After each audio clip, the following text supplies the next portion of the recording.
Hello everyone नमस्कार welcome to my channel. मैं आज आको एटा नतुन रेसिपि লৈ আহিছো।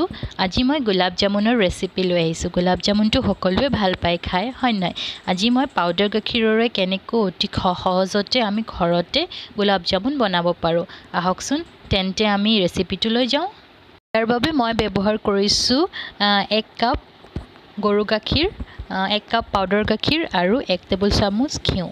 मैं এখন কেৰাহী গেছত বহাই দিছো। তাত মই 1 টেবুল চামুচ ঘিউ দি তাতে মই গৰু গাখীৰখিনি দি দিছো। গৰু গাখীৰখিনি দিয়াৰ পাছত ঘিউৰ লগত মিক্স কৰি লৈছো। মিক্স কৰাৰ পাছতে মই তাতে অলপ অলপকৈ পাউডাৰ গাখীৰখিনি দি গুটি গাখীৰখিনি পগাই লৈছো। গাখীৰখিনি ইমানলৈকে পগাব যাতে তাতে এটা খয়া হৈ যায়। আমাৰ এটো এটা ইনষ্টেন্ট খয়া হয় যোনটো আমি ঘৰতে তৈয়াৰ কৰিব পাৰো গোলাপ জামুন বনাবৰ বাবে। মই গুটি গাখীৰখিনি পগাওতে হেতাপাত দি এনি টাইম লৰাই থাকিব, নহলে তাত তলত লাগি যোৱাৰ চান্স থাকে।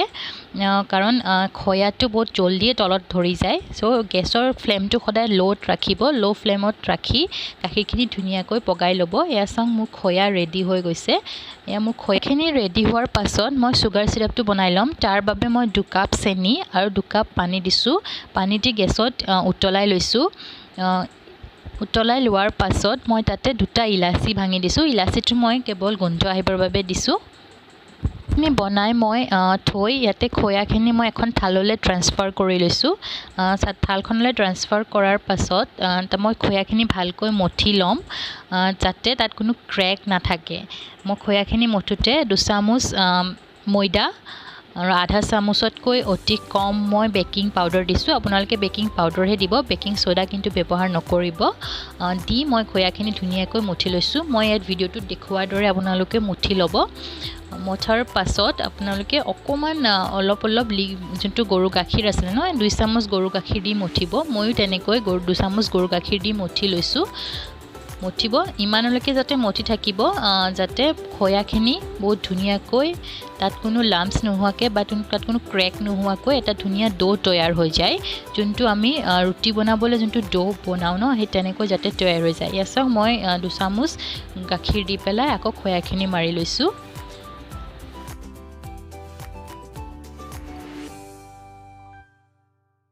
আপোনালোকে খয়াখিনি বহুত ধুনীয়াকৈ মাৰি ল'ব। মই ভিডিঅ'টোত যিদৰে দেখাইছো সেই ঠিক তেনেদৰে মাৰিব।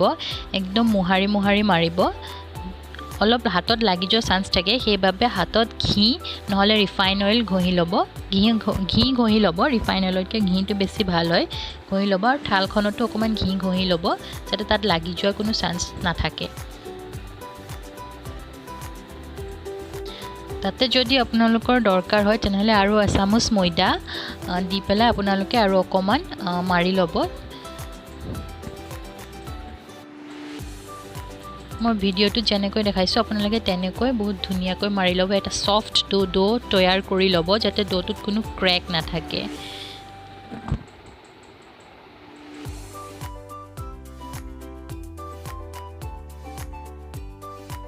আৰু 1 চামুচ গাখীৰ দি পেলাই ডোটো মই ধুনীয়াকৈ মাৰি লৈছো। কাৰণ মই ভাবিছো যে মোৰ ডোটো ৰেডি হোৱা নাই লালমোহনকিটা বনাবৰ কাৰণে। সেইকাৰণে মই ডোটোত আৰু 1 চামুচ গাখীৰ দি পেলাই মই ডোটো আৰু ধুনীয়াকৈ মাৰি লৈছো।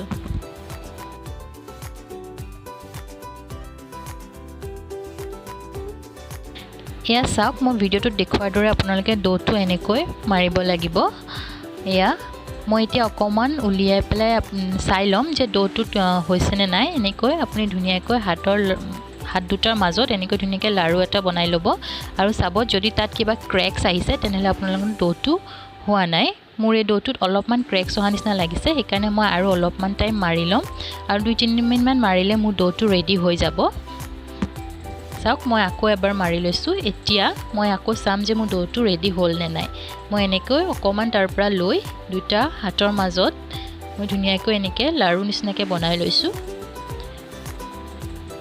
অলপ টাইম বনোৱাৰ পিছত মই চাম তাত কিবা ক্ৰেক আহিছে নেকি। যদি তাত কিবা ক্ৰেক আহিছে তেনেহলে আপোনালোকৰ ডোটো হোৱা নাই।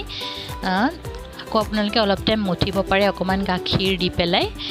এয়া চাওক মোৰ তাত কোনো ক্ৰেকছ অহা নাই, সেইবাবে মোৰ ডোটো ৰেডি হৈ গ'ল।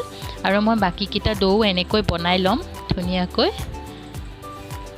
বেছি ডাঙৰ ডাঙৰ নকৰিব কাৰণ অলৰেডি যেতিয়া তেলত আপোনালোকে দি দিব তেতিয়া বহুত বেছি দুগুণ ফুলিব ল'ব সেইবাবে আপোনালোকে ডোকিটা বেছি ডাঙৰ বলকিটা বেছি ডাঙৰ ডাঙৰ নকৰিব এটা মিডিয়াম সাইজত ৰাখিব এয়া চাওক মই এখন কেৰাহীত ৰিফাইন অইল দি লো ফ্লেমত ৰাখি পেলাই মই তেলটো গৰম হ'বলৈ দিছিলো দি এনেকৈ ডো এটা দি এটা প্ৰথমতে মই ভাজি চাইছো যাতে মই এইটো হয়নে নহয় চাই লওঁ এনেকৈ তেলখিনি ইমানখিনি গৰম হ'ব দিব যাতে আপোনালোকে আঙুলিটো হুমুৱালে তেলটো চুব পাৰে এনেকৈ মই প্ৰথমতে এটা এনেকৈ ভাজি চাই লৈছো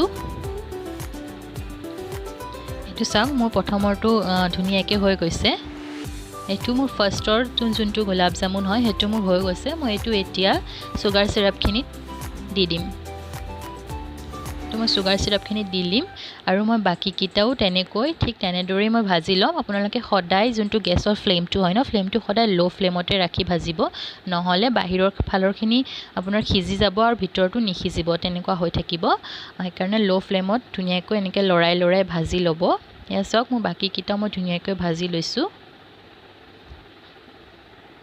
ঠিক এনেদৰে ভাজি ল'ব আৰু এটা ধুনীয়া কালাৰ আহিলে আপোনালোকে জানিব যে ডোকিটা আপোনালোকৰ হৈ গৈছে লালমোহন কিটা এসা মই বাকি গুটে কিটা মোৰ হৈ গল আৰু এতিয়া মই সুগাৰ সিৰাপখিনি লে দি দিম সুগাৰ সিৰাপত মই ট্ৰান্সফাৰ কৰি পেলাই সুগাৰ সিৰাপখিনিত মই প্ৰায় 2 ঘণ্টা মানৰ কাৰণে নহলে 1.5 ঘণ্টা মানৰ কাৰণে এনেকৈ দি থৈ দিম আৰু আপোনালোকে চাব যে সুগাৰ যেতিয়া গোলাপ জামুন কিটাই সুগাৰ সিৰাপখিনি টানিবলৈ ল'ব তেতিয়া হেতু সদায় তললৈ গুচি যাব ফাৰ্ষ্টতে যেতিয়া আপুনি ডোট দিব মানে সুগাৰ সিৰাপখিনি যেতিয়া আপোনালোকে গোলাপ জামুন কিটা দিব হেতেটা ওপৰতে থাকিব আৰু লাহে লাহে যেতিয়া এটো টানিবলৈ ল'ব তেতিয়া হেতু লাহে লাহে হেতে টানি লৈ যাব ইয়া চাওক ধুনীয়াকৈ টানিবলৈ লৈছে ইয়া মোৰ গোলাপ জামুন ৰেডি হৈ গল